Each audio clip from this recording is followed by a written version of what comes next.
Bienvenue à la journée porte ouverte de l'EMC, journée dédiée à la sensibilisation et à la citoyenneté numérique. Aujourd'hui, nous allons parler de l'intelligence artificielle dans les métiers de l'audiovisuel, du son et de la 3D. Et pour en parler, nous avons trois spécialistes avec nous. Anne-Marie Massé au centre, Sébastien Gautheron et Patrick Cruc. Bienvenue. Pour commencer, je vais vous demander de vous présenter. Sébastien, à vous de jouer. Moi, je viens de l'audiovisuel. J'ai fait une école qui ressemble beaucoup à l'EMC, mais il y a 40 ans de ça. Et j'ai travaillé dans la production audiovisuelle, notamment comme infographiste, comme réalisateur, comme directeur de production aussi. Voilà. Aujourd'hui, je travaille surtout à la télévision, où je fais plutôt de l'éditorial. C'est-à-dire que ça se rapproche un peu d'un travail de journaliste, où je travaille sur le contenu des émissions. Et depuis 3 ans, en gros, l'arrivée des IA génératives, dont ChatGPT bien sûr, et puis les autres. Je m'intéresse beaucoup à l'intelligence artificielle et du coup je me suis mis à l'enseigner, notamment à l'EMC. Merci Sébastien. Anne-Marie? Oui, bonjour Isabelle, moi je m'appelle Anne-Marie Massé, je suis juriste spécialisée en propriété intellectuelle et notamment en audiovisuel.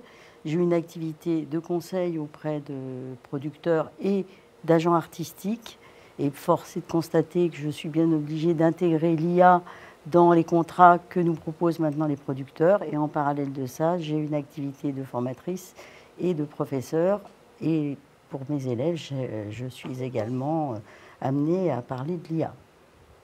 Patrick? Bonjour. Alors moi, du coup, pour ma part, je suis Patrick, donc issu d'une formation 3D VFX. Actuellement, là, je travaille en tant qu'ingénieur en recherche et développement sur tout ce qui est solutions IA et 3D pour essayer d'intégrer ça dans nos processus, nos savoir-faire de production.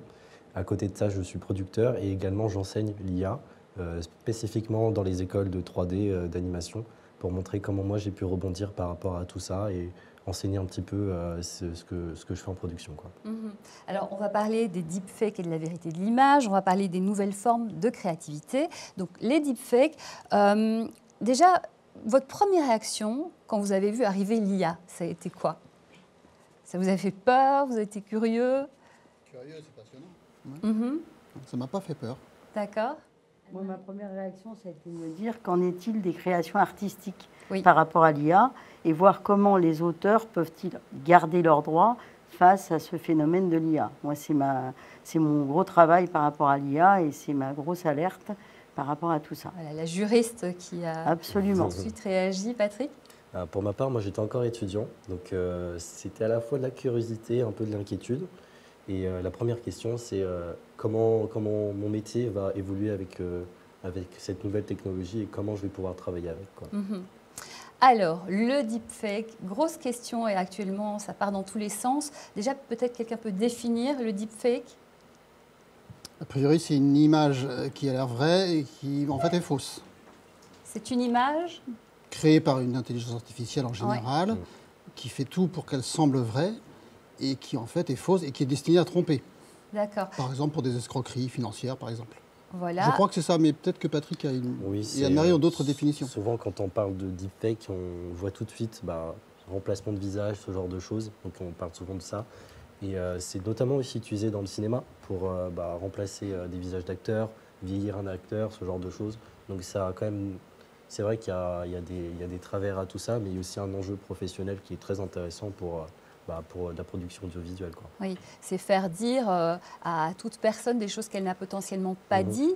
Ça se passe encore tout dernièrement dans la politique où Viktor Orban fait dire à son opposant des choses qu'il n'a pas dites.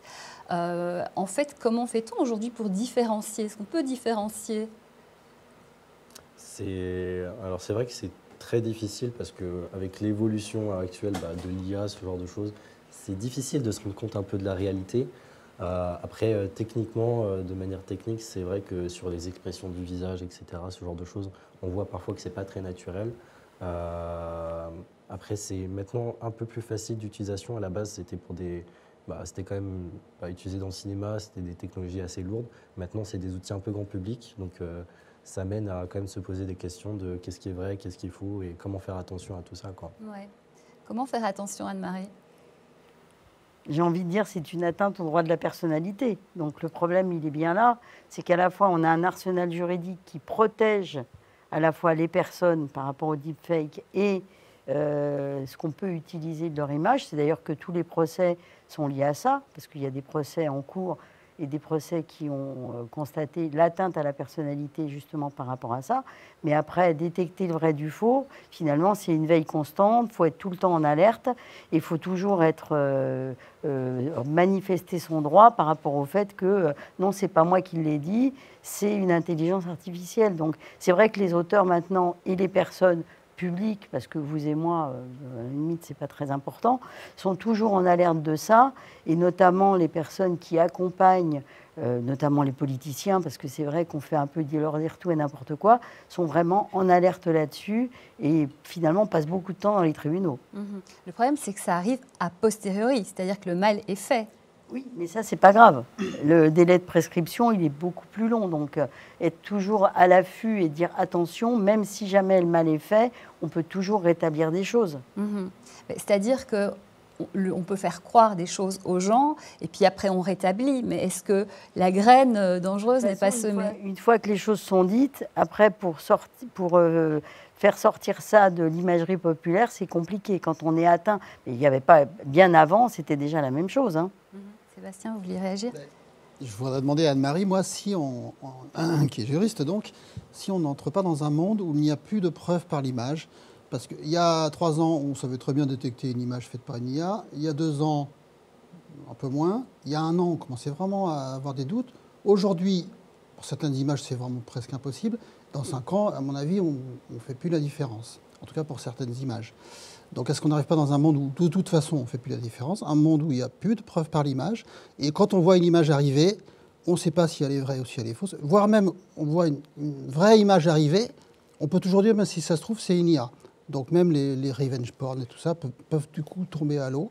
Mais je parle sous le contrôle d'Anne-Marie, à qui non, je suis d'accord. Le seul problème, c'est encore une fois, c'est être en alerte, et c'est d'être toujours capable de dire, bah non, c'est pas vrai, mais on n'est pas capable de tout maîtriser non plus, parce qu'on n'a pas des services où on n'a pas des personnes qui passent en permanence à regarder ce qui se passe sur Internet pour savoir si on nous fait dire tout et n'importe quoi. Mais même d'un point de vue très basique, aujourd'hui par exemple, on peut envoyer à son assureur la photo de son véhicule parce qu'il a été cabossé, en disant voilà, voilà la preuve que mon véhicule est cabossé. Oui. Aujourd'hui, en tout cas dans quelques années, on fait une photo de son véhicule pas cabossé, on dit à l'IA faire des cabossages, on l'envoie, et donc on ne pourra plus faire ça. J'ai envie de dire que malheureusement, par rapport à ça, notamment au niveau des droits des assurances, parce que ça aussi, je me suis intéressée à la chose, par rapport aux droits des assurances, eh bien moi j'ai peur que les garanties soient de moins en moins importantes et que finalement l'assuré perde de sa crédibilité et de ses droits par rapport à toutes ces possibilités, où on va peut-être revenir à de l'humain, puisque, alors là on diverge un peu, mais en matière d'intelligence, avec l'intelligence artificielle, effectivement, on peut montrer une voiture totalement détruite, et ce qui se passe maintenant, c'est que les experts ne se déplacent plus dans les garages, alors ça c'est personnel, hein. Les experts ne se déplacent plus dans les garages, donc ils ne travaillent que sur photo. Alors qu'est-ce qu'on fait ? Ça veut dire qu'on peut avoir tous des voitures pourries et on se les fait changer. Ou alors, faut maintenant, comme on change de métier, on devient tous experts en assurance parce que là, on va avoir du boulot. Ils vont tous se redéplacer dans les garages parce que finalement, la seule photo ne suffira plus. Mais vous êtes en train de dire quelque chose de très intéressant, c'est que finalement, on va pouvoir faire croire tout et n'importe quoi. Ben, c'est déjà le cas. Hein. C'est déjà le cas. Et inversement, puisque comme tout ce qui est produit est potentiellement faux, on ne fait plus rien croire, même avec des choses vraies. Moi, j'ai l'impression on revient à un monde d'avant l'invention de la photographie. D'accord. J'ai une question du coup, parce que ça va tellement vite tout ça, mais comment on pourrait le réguler, comment on pourrait prévoir ça selon toi L'arsenal juridique, il ne bouge pas. Hein. Pour l'instant, c'est pour ça que moi, pour l'instant, je suis accrochée à mon code de la propriété intellectuelle, je suis accrochée à mon code civil par rapport au droit à l'image, parce que pour l'instant, l'arsenal juridique ne bouge pas. Le peu de jurisprudence qu'on a, c'est toujours au bénéfice des personnes et des auteurs. Il faut attendre de voir comment vont évoluer va évoluer le droit par rapport à tout ça, parce que pour l'instant, on est toujours sur un code de la propriété intellectuelle qui date des années 50 et le code civil. Alors, pour le droit à l'image, ce n'est pas code Napoléon, hein, ce n'est pas 1804, rassurez-vous, ça a évolué depuis quand même, heureusement. Mais c'est dans les années 70, donc là, il faut voir ce que ça va donner. Mais pour l'instant, les textes n'ont pas bougé, donc on attend. Donc c'est pour ça qu'il y a des solutions qui sont en train d'être trouvées par les États pour voir comment on peut faire. Et c'est beaucoup plus les sociétés de gestion collective, c'est-à-dire, alors pour que tout le monde sache que c'est qu'une société de gestion collective, que tout le monde connaît, c'est la SACEM. La SACEM, c'est une société de gestion collective qui est là pour défendre le droit des auteurs. Et notamment, eux, ils réfléchissent à ça en disant comment on va à la fois protéger nos auteurs et leur permettre d'être rémunérés quand leurs œuvres sont utilisées dans le cadre de l'IA. Mais ça, je pense que c'est un point qu'on évoquera plus tard. Oui, mais c'est tellement vaste. Comment protéger les auteurs dans cette immensité mondiale, alors que nous, on est dans un petit pays en France? Vous, par exemple, ce serait quoi la première chose que vous préconiseriez? La force du contrat. J'ai envie de dire quelles sont les obligations contractuelles du producteur et de l'auteur, ou quelles sont les obligations du producteur et du comédien. Parce que comme on recentre sur l'audiovisuel juridiquement parlant, en ce qui me concerne, c'est le droit du producteur, comment il préserve le droit de son auteur, comment l'auteur protège le producteur, et de la même façon, comment on protège un comédien, notamment dans le cadre du doublage. Aujourd'hui, il y a des choses qui sont mises en place. On a entendu parler tous du fait que quand c'est généré par l'IA, normalement, on est censé l'indiquer, prévenir. Non. Aujourd'hui, c'est quelque chose d'essentiel, même pour, de manière technique, quand on entraîne des modèles avec l'IA, c'est important d'avoir des sources, que ce soit sourcé, que les choses soient étiquetées. Et là, peut-être que ça peut rebondir justement à tout ce qui est question de droit d'auteur, d'où viennent ces données, comment sont définies ces données-là.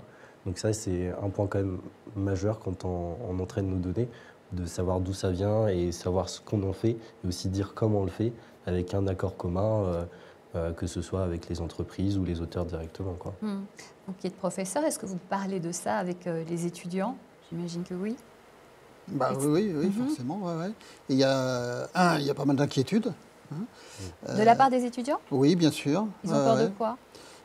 D'une dégradation artistique, par exemple, et de perte d'emploi. Essentiellement, c'est ça. Alors, c'est un petit peu, d'ailleurs, paradoxal, puisqu'on dit que s'il y a une dégradation artistique, c'est vrai que les IA ne sont pas très doués pour faire des belles choses. Du coup, on aura besoin des humains pour les faire. Moi, c'est ce que je pense. Mais si on dit que ça va détruire des emplois, c'est-à-dire que du coup, les IA savent faire aussi bien que les humains. Alors voilà, donc il y a un moment, c'est un petit peu contradictoire. Anne-Marie, vous en parlez?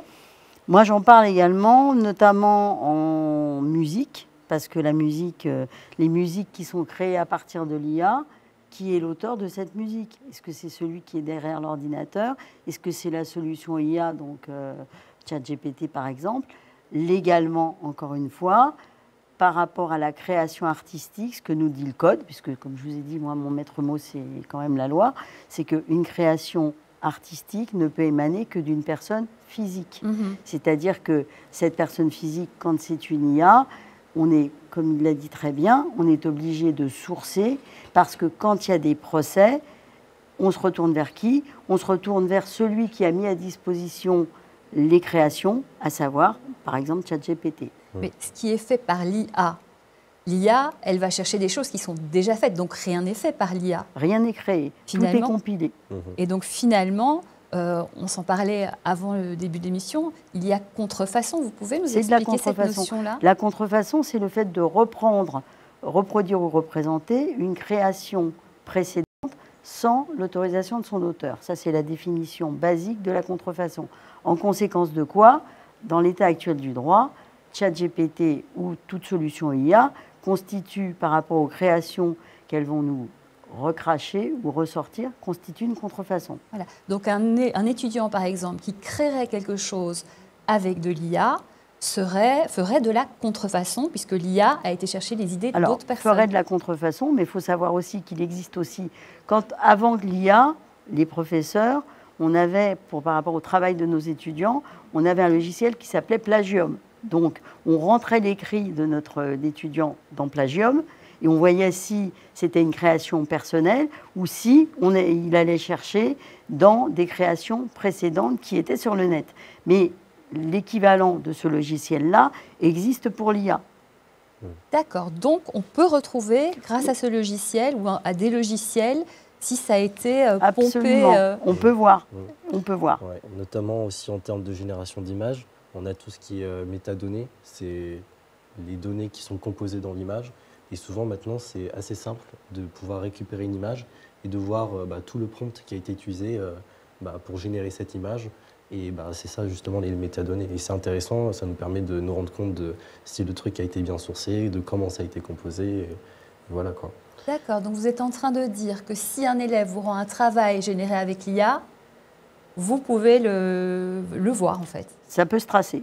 Ça peut se tracer. Donc là, les étudiants, ils sont stressés. Donc n'utilisez pas l'IA. Ou alors, est-ce qu'ils ont le droit d'utiliser l'IA du coup? Ça dépend. Ouais. Ça dépend de quoi?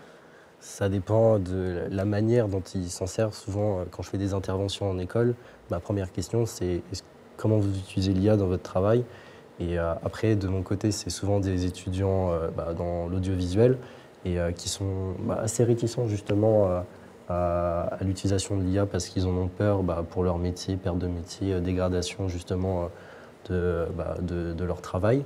Et eux, c'est plutôt du conseil, de l'accompagnement, de comment ChatGPT va m'aider à structurer mon travail, ce genre de choses, quoi. Donc ils s'en servent de cette manière-là, quoi. Du coup, vous leur apprenez peut-être à utiliser l'IA? Oui, enfin moi oui. Moi, pour ce qui est de la contrefaçon, mais Anne-Marie me dira si je me trompe, je pense qu'il y a contrefaçon si ce que produit l'IA ressemble à quelque chose d'existant et qu'on peut voir que ça ressemble, et en effet, là, il y a contrefaçon, comme ce qu'un humain ferait. En revanche, s'il produit quelque chose qui ne ressemble à rien d'autre, vraiment frontalement, je ne suis pas sûr que... on va dire qu'il y a imitation, c'est de la contrefaçon. Inspiration, c'est ce que font tous les artistes depuis la nuit des temps, à la manière d'eux, où je me suis inspirée d'eux, que ce soit Picasso ou que ce soit même certains plans en audiovisuel ou en cinéma. Il y a des spécialistes de cinéma qui sont capables de vous dire que certains plans sont totalement inspirés de certains plans de grands maîtres du cinéma. Et ça, ce n'est pas qualifié de contrefaçon, c'est une inspiration. C'est pour ça que la frontière, elle est compliquée à déterminer. Et c'est aussi pour ça qu'il est si difficile de savoir comment on peut détecter tout ça. Et contractuellement, encore une fois, ce sont les sociétés de gestion collective. Alors cette fois-ci, c'est plus la SACEM, c'est la SACD, c'est-à-dire la Société des auteurs qui concerne en audiovisuel les réalisateurs et les scénaristes. Et là, c'est eux qui ont anticipé, puisque maintenant dans les contrats, il y a des clauses qui interdisent aux scénaristes de s'inspirer de l'IA pour pouvoir rendre un scénario à un producteur. Et si jamais on détecte l'IA avec un problème de contrefaçon, la responsabilité du producteur est écartée et seul le scénariste sera responsable de son travail et pourra même voir son scénario refusé par la société de production. Donc ils risquent aussi de mettre en jeu leur travail et leur avenir professionnel. D'accord, donc interdiction formelle pour un créateur. C'est le cas actuellement pour les scénaristes. Pour les scénaristes. Oui. Et pour les autres métiers? Comment ça? Interdiction formelle d'utiliser l'IA pour créer? Ça dépend de la manière dont c'est fait. Souvent, moi, la manière dont je vois les choses, et c'est la manière dont j'ai rebondi justement quand j'étais étudiant, de voir, en fait, l'IA peut peut m'accompagner à augmenter mon travail, et comment justement l'IA peut augmenter mon travail sans que je puisse ne rien faire, quoi. Donc c'est souvent dans cette thématique-là que je réfléchis, et que je donne aussi justement parler des étudiants, comment on enseigne l'IA. Je leur donne pas une obligation d'utiliser l'outil. Et je suis plus là en mode voici les outils, on peut s'en servir de telle et telle manière. C'est des outils qui sont neufs. Donc c'est à nous de prendre aussi la responsabilité de ces outils, de voir comment on va s'en servir de la bonne manière pour réinventer notre métier, quoi. Donc le champ des possibilités est là. Maintenant, après, c'est aussi notre responsabilité à nous de bien utiliser les outils et de la bonne façon aussi, en cohérence avec nos différents métiers. Je vois pas très bien la différence entre inspiration... Enfin, si on utilise l'IA, puisque l'IA n'invente rien, va chercher ce qui existe déjà? Comment peut-on parler d'inspiration puisqu'il va pomper sur quelque chose qui existe déjà? Donc c'est de la réutilisation. Tout dépend du prompt. Si on a un prompt extrêmement large, l'IA, elle va aller chercher de façon très large sur le net, auquel cas, elle va aller chercher des petits bouts et on peut considérer que c'est de l'inspiration. Si j'ai un prompt qui est vraiment très précis et que ce prompt correspond exactement à une œuvre préexistante, à ce moment-là, ils vont aller pomper dans l'œuvre préexistante originale et là, il y aura contrefaçon. En fait, ils pompent des petits bouts de tellement de choses que finalement, on ne peut plus reconnaître la chose d'origine. Donc, c'est plus considéré de la contrefaçon, même si quelque part, ça peut l'être un petit peu, mais comme c'est réassorti, finalement, on noie le poisson. Disons qu'il faut, pour bien l'utiliser, pour ne pas se mettre dans l'illégalité, il faut vraiment toujours lui demander quelles sont tes sources. Parce que en voyant les sources, on peut aller fouiller dans les sources pour voir si c'est exactement la même chose ou si c'est vraiment, on a été piqué un petit bout qui m'a permis de m'inspirer et qui a nourri mon travail, comme font tous les auteurs depuis la nuit des temps. Alors, on a doucement glissé déjà dans le thème de la création, qui est notre deuxième thème. Alors, Patrick, vous êtes producteur, vous travaillez avec des réalisateurs. Est-ce que vous échangez avec ces réalisateurs? Est-ce que ces réalisateurs utilisent l'IA? Très souvent, oui. En tout cas, vu que c'est un outil qui permet d'aller plus vite et qu'il y a des enjeux financiers derrière, c'est souvent un outil qu'on utilise assez rapidement dans le cadre de production. Mais étant donné qu'il y a énormément de problématiques en termes de confidentialité, en termes de... c'est des productions qui sont censées être diffusées, donc on essaye quand même de contrôler au maximum l'outil et la manière dont on s'en sert, c'est-à-dire ne pas citer de nom d'auteur, partager les prompts qu'on utilise, la manière dont c'est fait, les outils qui ont été utilisés, avec un accord commun, quoi. S'il y a un souci, qui est le responsable? Est-ce que c'est celui qui utilise l'IA, celui qui, le producteur qui est en général endosse aussi une responsabilité? Qui porte les responsabilités? Là, je pense que c'est plus vous qui va pouvoir répondre Alors, sur la par question. rapport à une responsabilité, contractuellement, un auteur, lorsqu'il livre un projet à un producteur, il garantit au producteur que sa création est originale. Si cette création... Alors, pour l'instant, au niveau des scénaristes, on est tranquille, puisque le scénariste, s'il utilise l'IA et que c'est prouvé qu'il a utilisé l'IA, le producteur s'en lave les mains et il portera seul sa responsabilité. Comme il est auteur, il a intérêt à avoir une bonne assurance. On en revient encore aux assurances. C'est quoi le risque si on prouve que ce scénario, ça a été tourné, etc., mais a posteriori, on découvre que ça a été créé avec l'IA? C'est quoi le risque? C'est de la contrefaçon. Ça veut dire que le contrefacteur, le producteur, s'il n'a pas été suffisamment vigilant, engage sa responsabilité, devra compenser financièrement dommages et intérêts par rapport à l'œuvre originale, et auquel cas, ça peut même aller jusqu'à l'interdiction de l'utilisation de l'image, et surtout en production audiovisuelle, quand on est dans des productions cinématographiques et télévisuelles, c'est-à-dire qu'on se décrédibilise vis-à-vis de ses producteurs et de ses partenaires, avec interdiction de diffusion auprès des chaînes, et les coproducteurs demandent le remboursement des sommes investies au titre du projet. Donc il faut quand même être vigilant. Sur des projets qui coûtent quand même des millions d'euros, il faut peut-être faire très attention. C'est clair, c'est pas anodin. Alors, pour revenir à la créativité pure, est-ce que l'IA, ça peut augmenter la créativité des élèves, des étudiants, des créateurs, ou bien finalement la brider, puisque c'est quand même des choses qui existent déjà, qui sont ressassées? Ça, c'est une vaste question philosophique, c'est un peu les deux. En tout cas, je suis d'accord avec Patrick qui a plusieurs fois utilisé le mot outil. Ça n'est qu'un outil. Voilà. Une IA est incapable d'imaginer ni d'inventer. Voilà. Alors on peut dire qu'elle crée des choses, parce que c'est des choses qui n'existaient pas avant, au sens de création vraiment basique. Mais le supplément d'âme, il sera toujours, selon moi, humain. Je pense que la machine ne dépassera pas l'humain sur ce registre. En revanche, c'est un outil très puissant et qui, du coup, est intéressant, notamment pour un travail d'idéation, c'est-à-dire nous aider à avoir des idées, nous aider à réfléchir, à aller dans les meilleures pistes, etc. Mais les vraies bonnes idées, à mon avis, elles seront toujours de source humaine. C'est pour ça que je ne suis pas très inquiet là-dessus, sur la dégradation artistique, etc., la dégradation intellectuelle.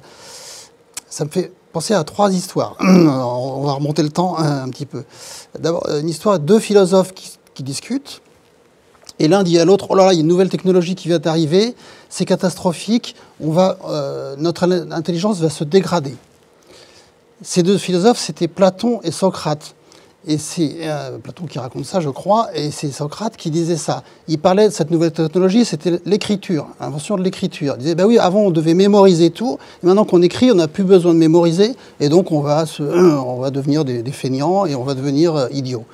Bon, la suite a montré qu'on s'en sort quand même à peu près. Alors plus récemment, moi j'étais donc infographiste il y a 35 ans de ça, et c'était les premières images de synthèse. Et là, il y a eu un grand effroi des producteurs de dessins animés traditionnels, qui ont dit, ça y est, notre métier est terminé, il va y avoir maintenant que des dessins animés faits avec des images de synthèse qui sont moches en plus, etc., etc. Alors ils avaient raison et tort, c'est-à-dire qu'en effet, il y a eu beaucoup de films d'animation en images de synthèse, peut-être pas aussi joli, c'est vrai, que le dessin animé traditionnel, mais il en reste toujours un peu, il y en a moins, c'est vrai. Voilà. Et puis on fait avec, et voilà. Est-ce qu'il y a eu une dégradation artistique? Ben voilà, je laisse chacun juger. Et enfin, toujours un peu dans le même sens, alors je suis un petit peu trop pro-IA peut-être, hein, mais toujours dans le même sens peut-être pour raisonner un peu les inquiétudes. Quand il y a eu les ordinateurs qui jouaient aux échecs, en gros, c'est devenu très puissant au début des années 2000. On s'est dit, voilà, maintenant, on ne va plus jouer aux échecs puisque les machines nous battent. Ben si, on continue à jouer aux échecs. Et d'ailleurs, on continue de faire de la course à pied, même si une voiture ou un homme à cheval va plus vite que nous. Et puis on s'est dit, maintenant, les ordinateurs d'échecs créent des nouvelles façons de jouer. Donc on s'est dit, voilà, les grands joueurs d'échecs qui créent des nouvelles façons de jouer ne vont plus le faire parce que les machines le font mieux qu'eux. Et donc le niveau des joueurs d'échecs va s'effondrer.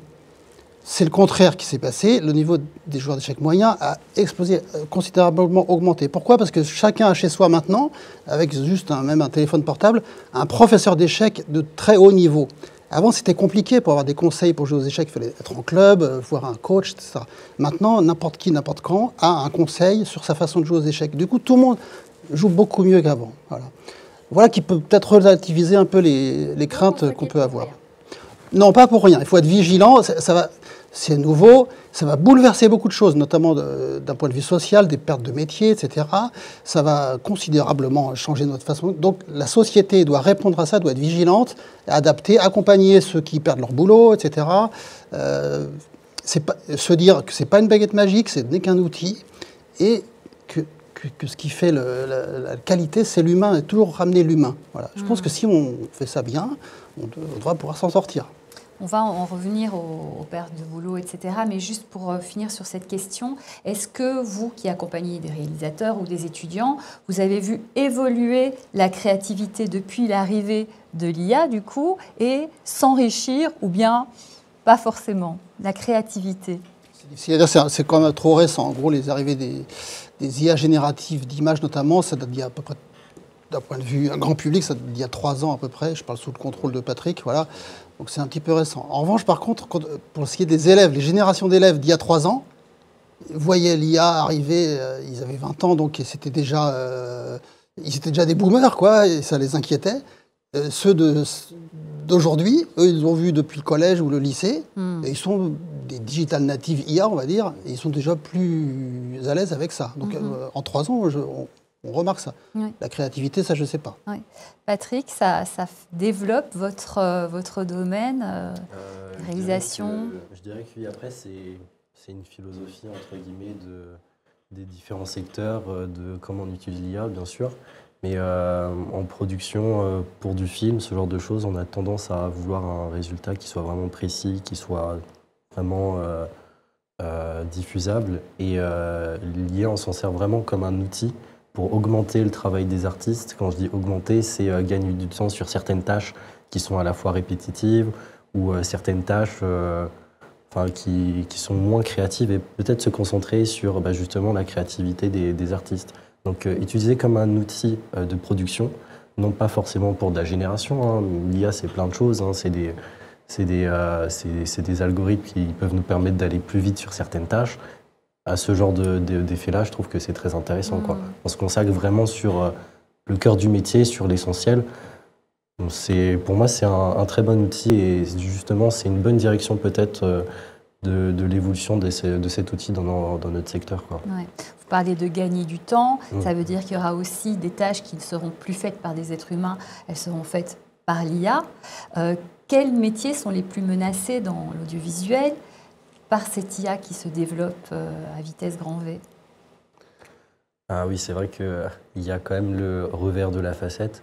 C'est, bah oui, comme je le disais un peu, c'est tout ce qui est tâches un peu répétitives où on a tendance à faire appeler des freelances, ce genre de choses pour effectuer cette mission. Dans quel domaine, par exemple? Dans le compositing 3D, le fait de recomposer son image, donc rassembler les éléments, les différentes passes techniques pour vraiment faire une belle image.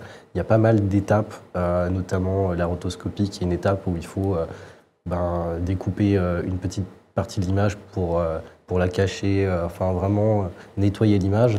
Et là, il y a pas mal de choses, pas mal de tâches qui sont parfois répétitives et qui peuvent être maintenant automatisées avec l'IA.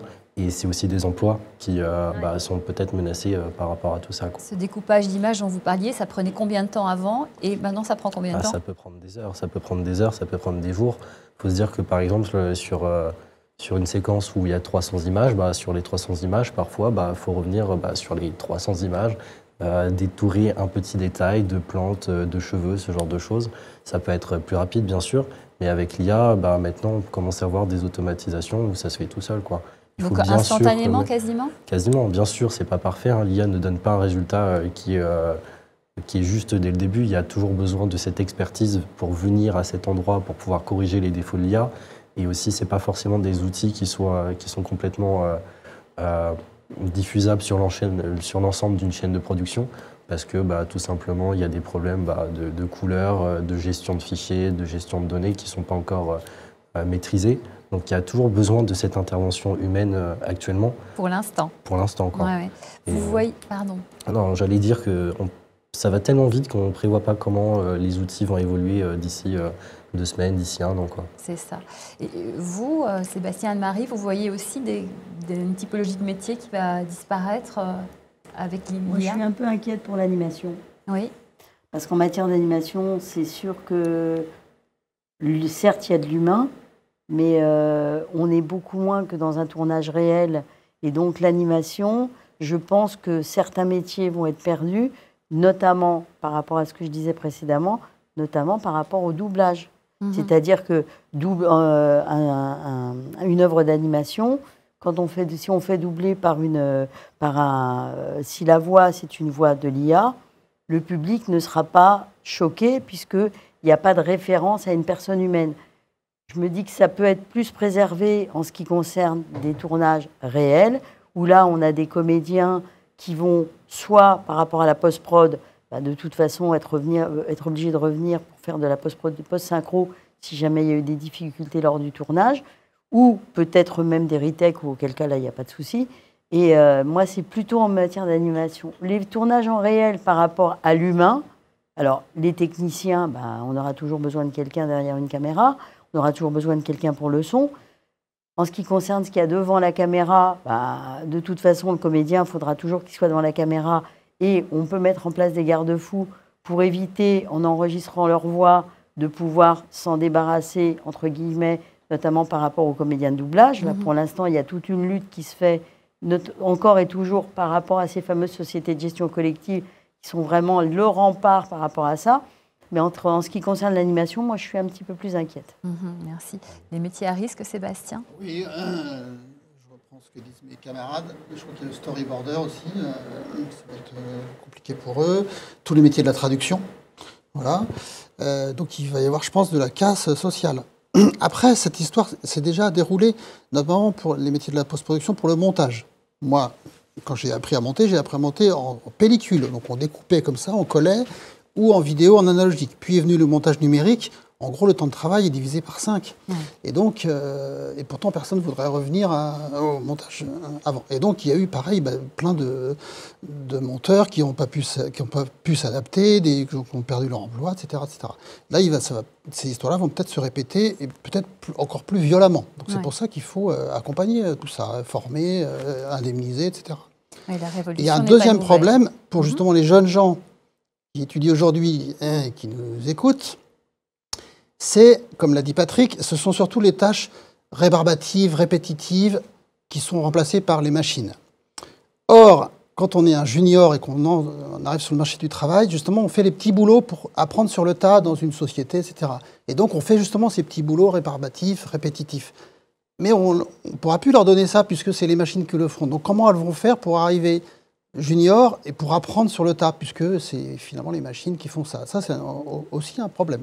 C'est ça, peut-être apprendre de leur côté, puisque les outils sont accessibles aujourd'hui à tous. Donc, il va falloir, ce que ne savent pas faire les machines, il va falloir inventer des nouvelles façons de travailler. Je suis totalement d'accord avec ça. C'est notamment sur vous parlez de storyboard.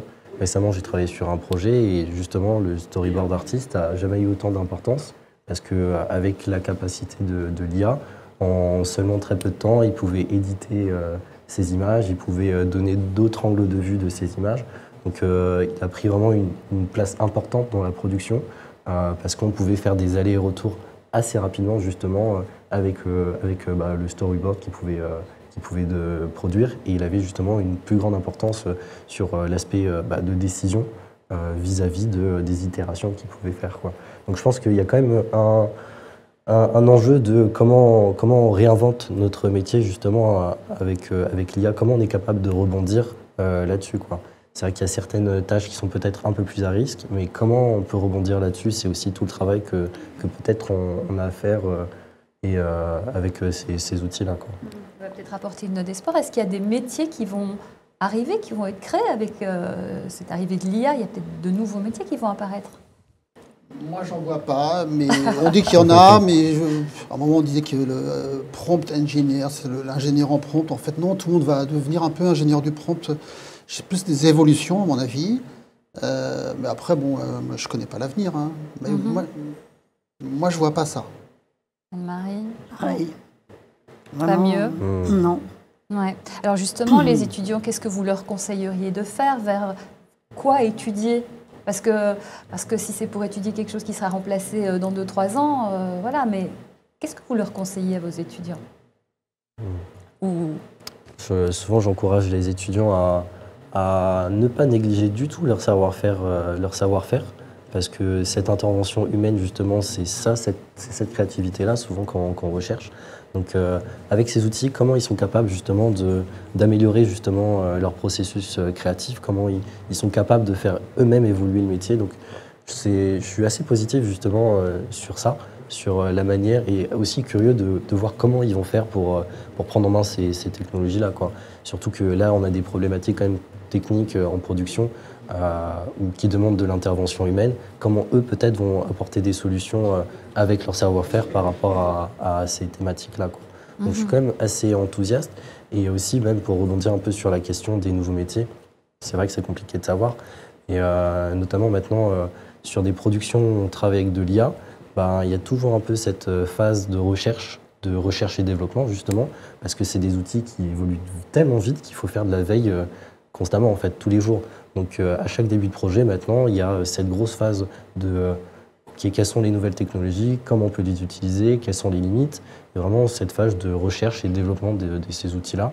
Et c'est une place qui était quasiment inexistante avant, où c'était un budget à avoir maintenant, enfin à l'époque pour pouvoir faire de la recherche. Maintenant, c'est presque une nécessité si on veut travailler avec l'IA sur de la production audiovisuelle, quoi.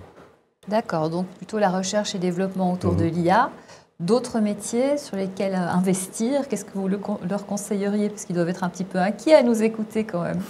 Ce qu'on dit parfois, c'est que les métiers du tournage seront finalement peu impactés. Il faudra toujours tenir une caméra, tenir un micro, être un comédien. En revanche, c'est les métiers de la post-production qui vont être beaucoup impactés, mais pas forcément disparaître, mais en tout cas, ça va beaucoup bouger. On dit parfois, l'IA ne va pas remplacer l'humain. En revanche, un humain qui ne veut pas se servir de l'IA sera peut-être remplacé par un humain qui maîtrise bien l'IA. Donc le conseil, je rejoins Patrick, c'est appropriez-vous cet outil et ne le voyez pas comme un ennemi, mais plutôt comme un allié, enfin comme un outil en fait, hein, comme on a un marteau ou un tournevis. Hein. Mais il va falloir s'en servir. Anne-Marie ? En matière de production, alors moi j'interviens au niveau de la prod, vraiment de la prod, financement, organisationnel. Là-dessus, l'IA ne nous impacte pas vraiment, mais encore une fois, par rapport à cette maîtrise de l'outil, elle est indispensable. Et comment je maîtrise bien l'outil ? Je maîtrise l'outil parce que j'ai une culture qui me permet de maîtriser l'outil. Parce que l'IA fonctionne bien à partir du moment où on sait lui poser des questions pertinentes. Si jamais je n'ai pas la culture du métier, le vocabulaire du métier, pour pouvoir avoir des réponses pertinentes de l'IA, l'IA va me répondre soit n'importe quoi, soit des réponses évasives, et de toute façon, ça ne me servira à rien. Donc, le conseil que je pourrais donner, c'est, à la base de tout, c'est une certaine culture et une connaissance du métier qui permettent de s'approprier l'outil pour pouvoir en tirer le meilleur de lui-même et de pouvoir optimiser finalement cet allié, comme le dit Sébastien, effectivement, c'est plutôt un allié si on sait s'en servir. Et si jamais on ne sait pas s'en servir et qu'on n'a pas la culture de comprendre ce qu'il nous dit, parce que ça aussi c'est important, il ne nous dit pas que la vérité. C'est pas la vérité vraie. Il faut avoir le recul des réponses en disant oui, ça c'est pertinent, ça c'est pas assez précis, et donc je vais lui reposer une question plus pertinente. Et ça, il n'y a que la culture qui va nous permettre de maîtriser bien l'outil. C'est ça, oui. Je rebondirai sur ce que dit Anne-Marie en disant que l'IA excelle dans la médiocrité. Elle sait très bien faire ce qui est médiocre et beaucoup mieux qu'un humain et beaucoup plus rapidement. Donc, parfois, on a besoin de faire des choses rapides qui ne sont pas toujours candidates pour gagner un Oscar. Donc, on s'en sert, il faut savoir s'en servir. Voilà. Mais quand il faudra faire la chose vraiment, les belles choses, des vraies belles choses, là, il y aura besoin de l'humain. Donc voilà, c'est en ça que ce n'est qu'un outil. Voilà, l'IA ne s'utilise pas comme ça, il faut vraiment apprendre, maîtriser l'utilisation de cet outil. Vous avez dit c'est un outil, donc un outil ça sert à être utilisé. Et vous avez aussi parlé des métiers qui sont des métiers physiques, qui ne pourront pas aussi les métiers, tous les métiers qui demandent de la dextérité, sans doute aussi. Une connaissance aussi.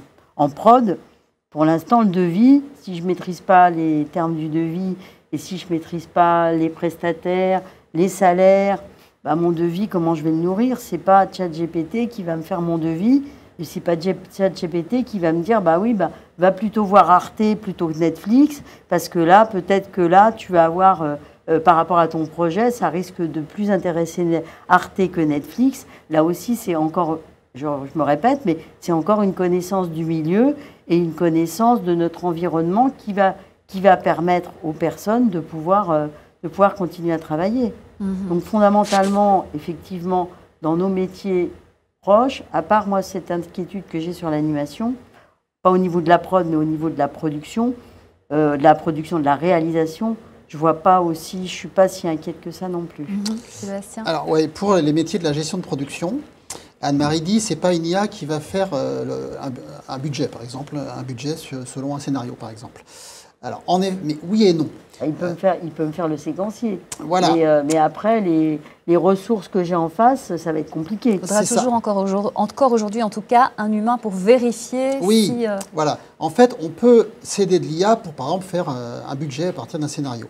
Mais seul un humain qui a le savoir-faire pour faire ça va savoir guider l'IA pas à pas pour aller jusqu'au budget et vérifier s'il n'y a pas des erreurs et vérifier son travail.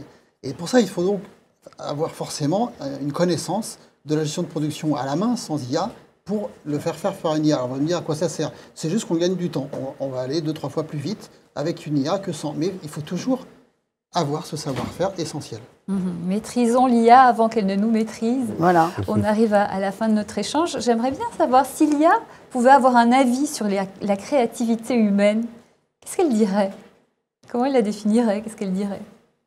Eh ben, ça c'est mon avis de technicien. L'IA ne crée pas, elle interprète. Et justement, c'est nous qui nourrissons l'IA à partir de notre savoir-faire, de notre base de données.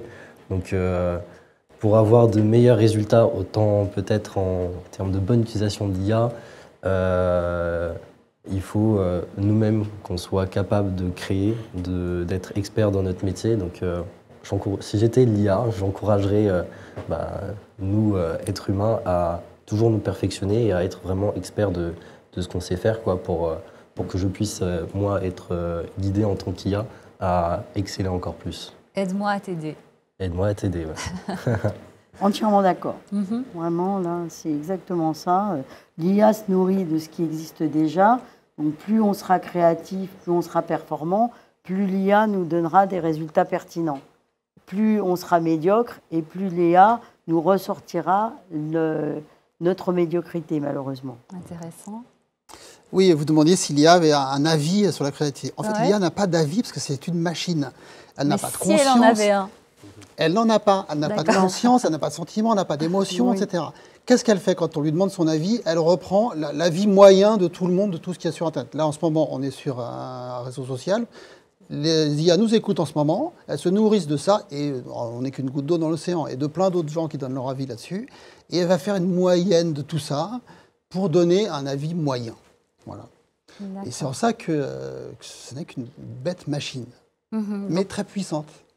Le résultat, la qualité du résultat dépend encore finalement de nous, la qualité de ce que nous, êtres humains, Puisque nous la nourrissons. nous la nourrissons. Voilà. Eh ben, merci à vous, chers experts, d'être venus partager vos avis, nous faire réfléchir sur cette place de l'IA dans les métiers de l'audiovisuel. On se retrouve bientôt pour de nouvelles tables rondes et puis n'hésitez pas à commenter et à partager avec nous vos interrogations, vos idées, pourquoi pas. On se retrouve très bientôt. Merci encore. Merci. Merci.